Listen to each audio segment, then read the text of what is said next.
दोस्तों नमस्ते, प्रणाम, स्वागत है आपका घरेलू गीत में। तो दोस्तों आज हम लोग घरेलू गीत गाने जा रहे हैं। तो दोस्तों प्लीज़ कमेंट करके बताइए गीत कैसा लगा आपको। चलिए गीत शुरू करते हैं। और गीत अच्छा लगे तो चैनल को सब्सक्राइब कर दीजिएगा। चलिए गीत शुरू करते हैं।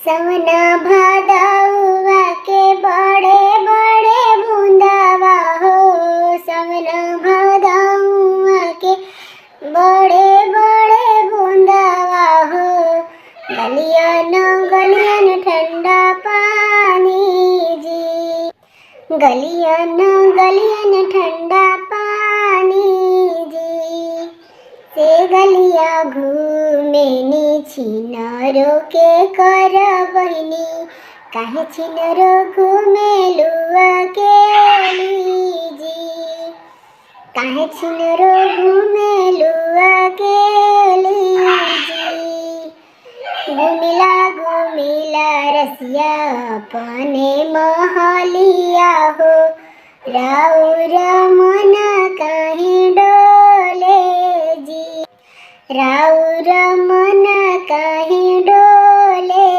जी, डोले ता डोले छिनरो तोहरा पे डोले हो, आवा तुसे हमारी जी, आवा तुसे हमारी जी, कैसे के आई रसिया रउरी से जरिया हो, टूटी जई है कंचन चूड़ी जी, टूटी जई है कंचन चूड़ी जी, चूड़िया के बदले छिनरो घड़िया पहिनाई बहो, आवा तुसे हमारी जी, आवा तुसे हमारी जी,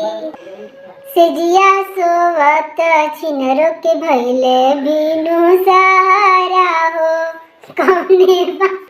कवने बहाने घरे जाऊं जी, कवने बहाने घरे जाऊं जी, हाथे का मंडल गले तुलसी के माला हो, जपते जपत घरे जाऊं जी, जपते जपत घरे जाऊं जी, 10-5 बभना खियावा हो, कवन भड़वे बहिना गया कैले आई जी, बहिना गया कैले आई जी, सवना भदौआ के रिमा झिमा पानिया हो, गलियन ठंडा पानी